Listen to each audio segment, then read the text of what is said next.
Hi, this is Krista at the Secret Yarnery. Today I'm going to show you how to get a really nice straight flat edge on your joined up granny squares.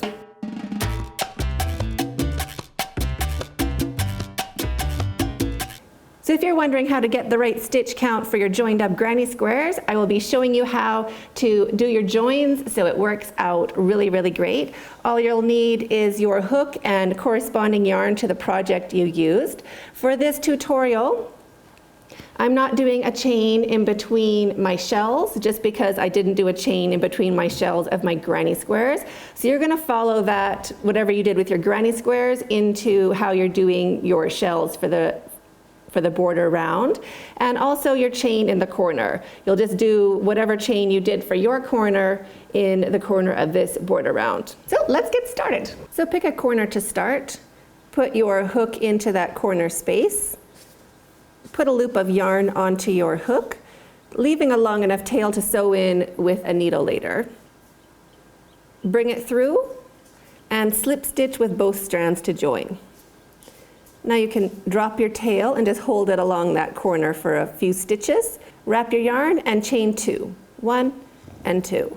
So our slip stitch counts as our first chain, and the chain 2 counts as a double crochet, our first double crochet of this row. And now we're just going to do a regular granny square pattern, so 2 more double crochets into that corner space.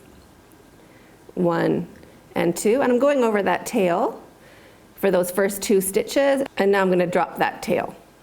Jump straight over into the next space and 3 double crochets. So pause the video and 3 double crochets into each space, going all the way along this side, and I'll meet you when we get closer to this join. So I've made 3 double crochets into each space all along the side, and now I am at my join. So there's a space before the join and a space after.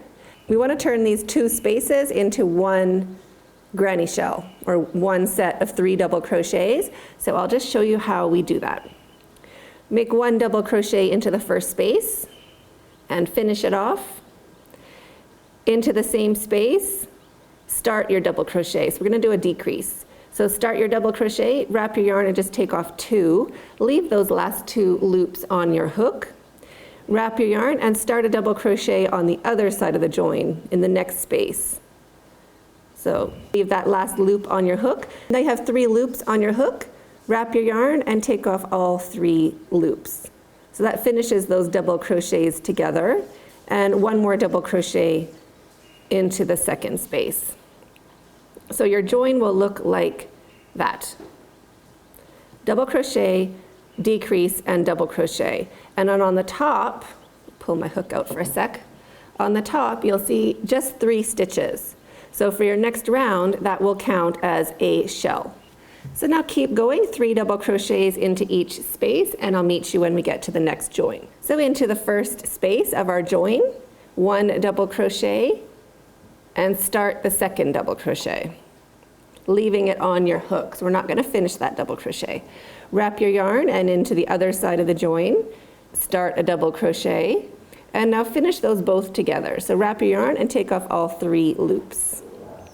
And 1 more double crochet into the same space, like that. And now keep going, 3 double crochets into each space all the way along, and I'll meet you at the corner. Into that corner space, we're just going to do a traditional granny square corner. So 3 double crochets, chain 3, 1, 2, and 3. Turn your work a smudge just to be working along your new side. And now 3 double crochets into that same space. So there is our corner. So keep going, making 3 double crochets into each space, and I'll meet you at the join. At the join, 1 double crochet into the first space. Start your second double crochet, but leave it on your hook, don't finish it. Start your 3rd double crochet into the other side of that join, and finish both of those double crochets together. So wrap your yarn and take off all 3 loops, and finish with 1 double crochet into that space. So that is our join. We're going to do that all the way around, and that is our corner. We're going to do that all the way around. So keep going, and I'll meet you when we get back to where we joined.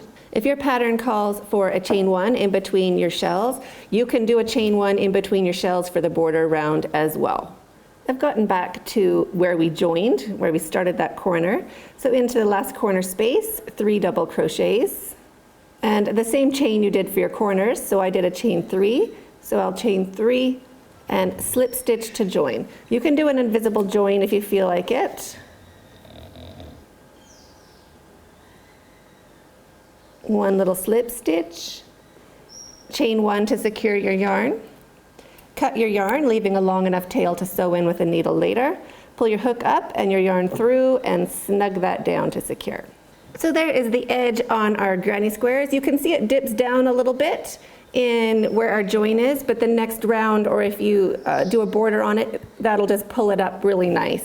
So if you're going to be working into this row again, you're going to go in before that set at the join and after. These will be your new spaces going along your side, and it'll even out just really, really great. So I hope you enjoyed this tutorial. If you haven't subscribed to the channel, go ahead and subscribe now. There's a ton of crochet tutorials, crochet alongs, chats. We have a really great community. I'd love to see your finished joined up squares or what you're working on. You can upload your photos to our Facebook group, the Secret Yarnery Crochet Community. Love to see what you're working on, and have a super great day. Stay hooked.